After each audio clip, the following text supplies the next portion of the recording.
Hello and welcome to Computational Design and Architecture. Today we're going to investigate how to produce a waffle model. And this is going to be a series of lectures that kind of go through one way of developing some profiles and some ribs to construct a waffle structure from. The first one here is going to look at generating profiles. So just to begin, what I'm doing is I'm creating a clipping plane, some construction layers where I can make some scaffolding and some work that I don't necessarily need to print, but I need to use to build or model. I have a boundary, which is sort of the maximum volume that my object can exist in, and then a form that I want to, or that I'm going to be working from. I also have here some ribs, and my ribs are there's in the y direction and some in the z direction. And under each of these layers I have some curves, some surfaces. It's important to be able to look at intersections where these come together, and eventually cuts. So we'll build these out as we produce this model. So to begin, let's make some clipping planes. So these are really useful in cutting through your model for modeling, to make sure that you know like what your structure looks like. So these clipping planes, for example, here, I'm looking for making sure that my object is a solid object without sort of problematic conditions inside, like intersecting curves or when surfaces fold in on themselves. What I can also do is sort of change this and just making sure that in plan and section that works. And looks like it's good. So I can disable my clipping plane, and let's look into beginning to lay out some construction lines. So here I want to set my view to my foreview, and these are really good for working, and I want to make sure that my project is on and that my object is in a good spot, close to my world origin. Okay, so let's zoom. I want to zoom all of my windows to my object, and I want to selected.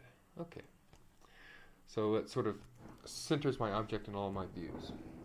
So for construction, the first thing I want to do is make a line to describe. So I'm going to type in 0 to give me a world origin,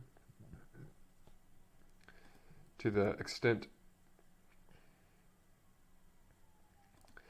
Now I want to, so this axis I'm going to put some points on, and these points are going to sort of be the spacing for some planes I'm going to use to slice my model.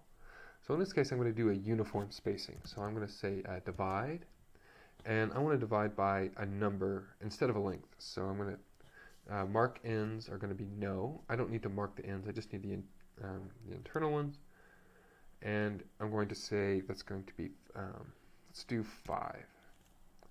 We hit OK, and there we have a uniform spacing. Let's go into another axis, the Z. So in the Z, let's do a similar thing where I'm going to draw a line. And this time, I don't want this to be a uniform spacing. I want this spacing to sort of reflect the curvature that's happening with the twist. So this is following sort of a sine wave. So we're going to use that catenary curve. So in order to do that, I'm going to go to curves and do catenary curve from length. And it asks me for the start, the end, sort of the axis, and then, whoops, do it again.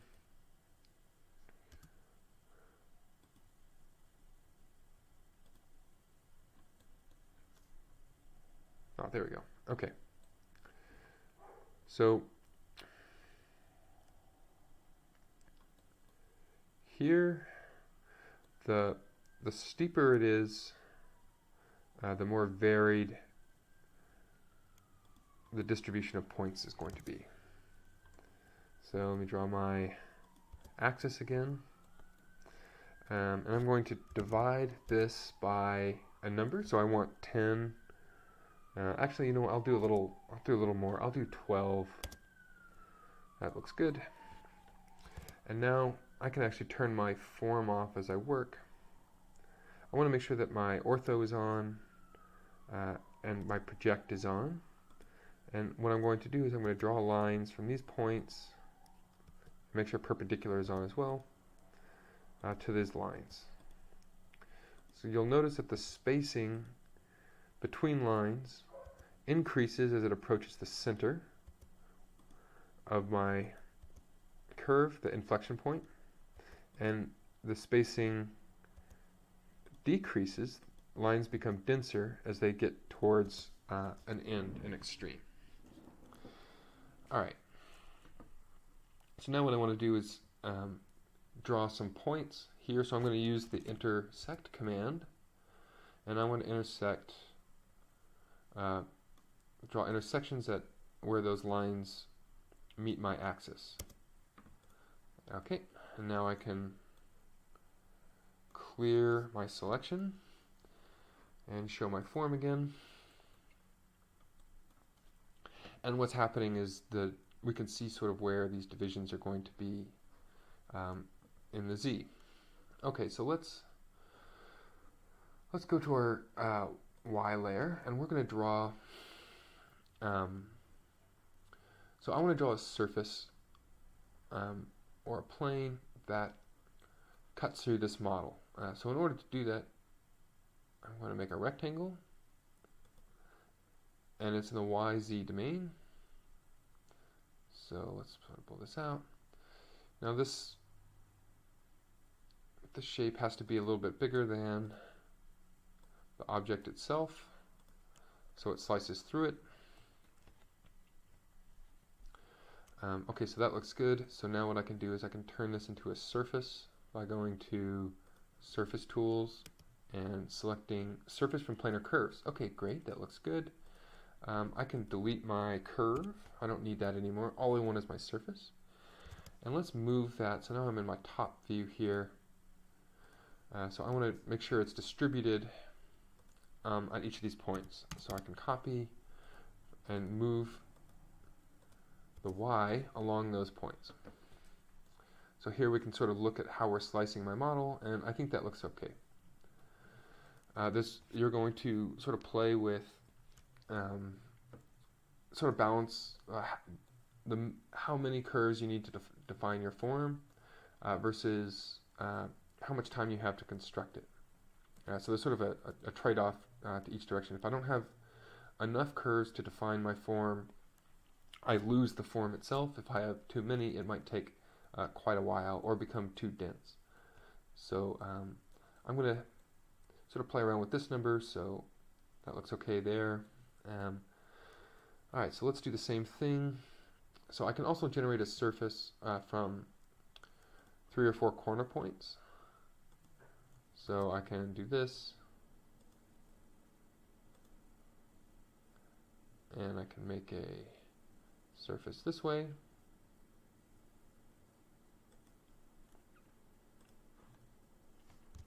Now I want to make sure that it's cutting in the right spot. And so again, this surface is larger than, let's change this to change object layer, make sure we're in the Z, turn the Y's off.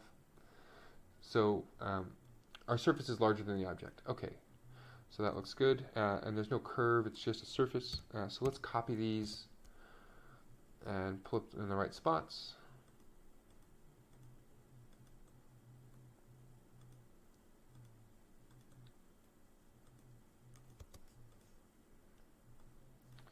I don't need a point there. And now that we have those in, let's take a quick look. Let's turn both of them on and make sure we're happy with the spacing. That looks good. So we can see that there's more spacing between our profiles in the center and more dense spacing. Our density of profiles is sort of towards the extremes of the shape. Alright, I think that looks pretty good. Let's start working on how to pull profiles. So why don't we work on the Y first? So we can turn our, let's turn our 0 off. So we're only looking at our Y surfaces.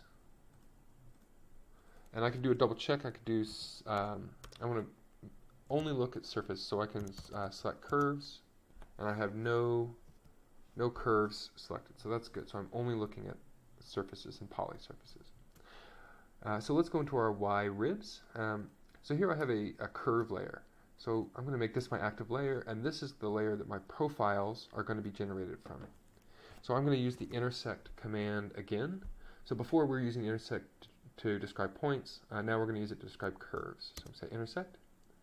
I'm going to choose my object and my cutting planes. Alright, now let's hide the form and the planes, and we can only look at our curves. That looks pretty good. Here I can engage my clipping plane. Let's do enable.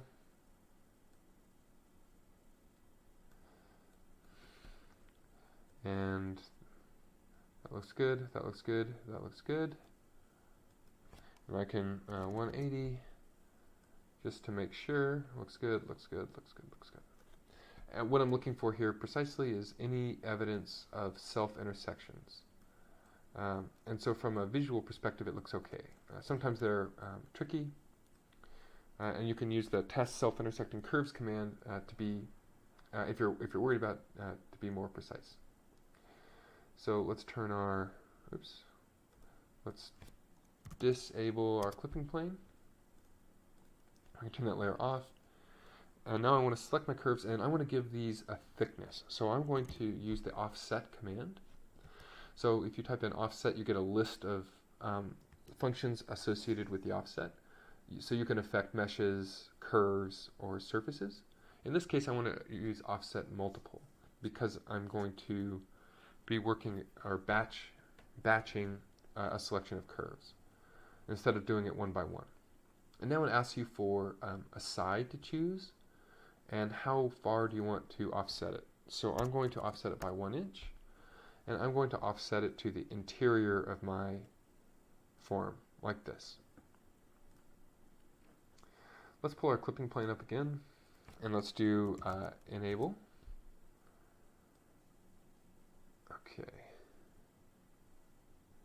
So we can activate it in this view here, enable clipping plane. So here what we see is that I have a pretty smooth offset, so that worked well, and I don't have any areas that look like they're going to be problematic for developing a surface. Okay, so let's look at the next one. The same looks to be true, and so forth. I can turn this around. Okay, yeah.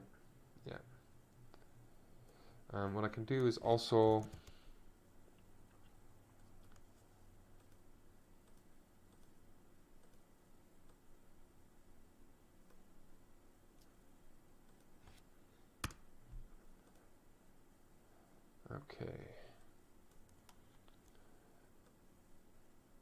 so here there's space, so I'm only seeing the objects. Okay, that looks pretty good. So I'm going to delete this, and I'm going to disable,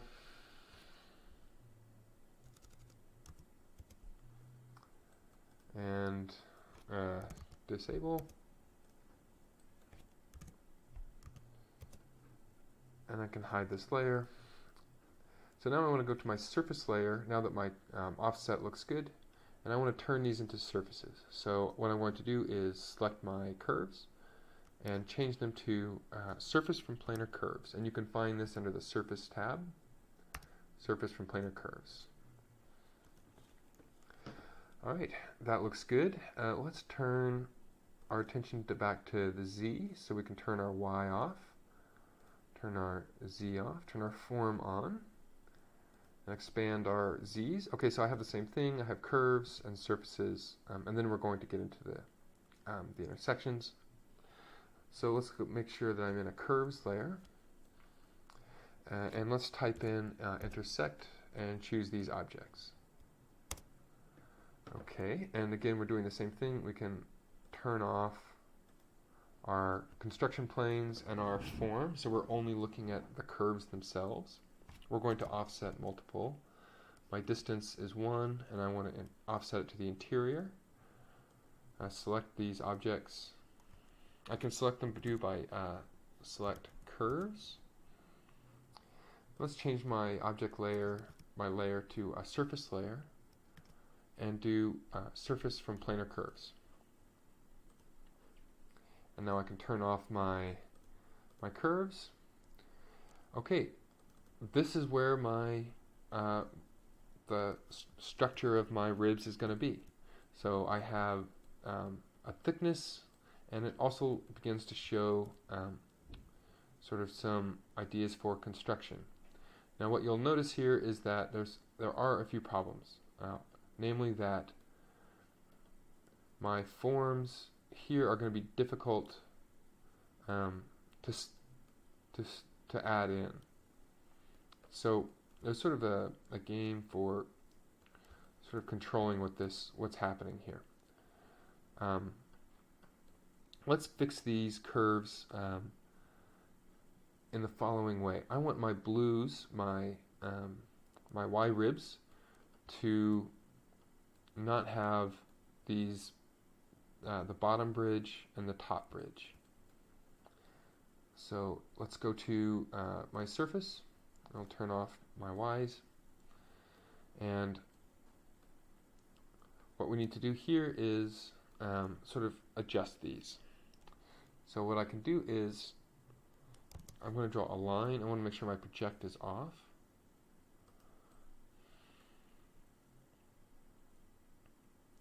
And I'm going to go to this corner here. Actually, I'll just do perpendicular. Perpendicular. And I'll need to trim these. So I'm going to do select line, trim, and then clear it there. Make sure none of my curves are on. Okay, we can delete those curves there. And then sort of do the same thing. Here I can engage my clipping plane, do for view. So let's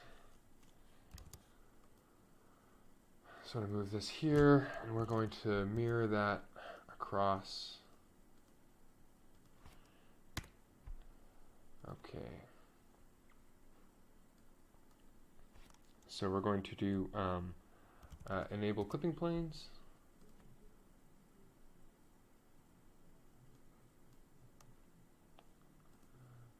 And let's see. So I think I have them reversed. Yeah, I do. Okay, so so I move these to the side. So here, let's just go into these and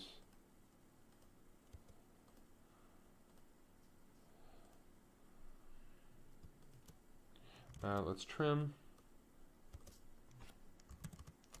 I just want to make sure that I'm selecting my curves and clearing my cutting curves every time.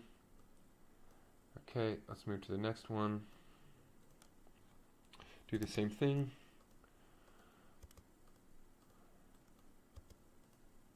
So here I'm drawing curves. Now I'm going to select my curves and I'm going to trim, and then I can delete them.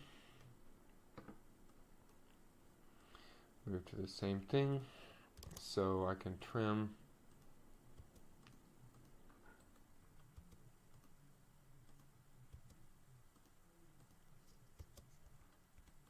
So cell curves, trim, select the objects, delete, and then last one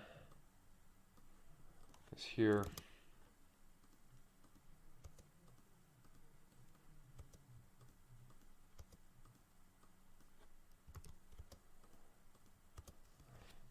So cell curves, trim.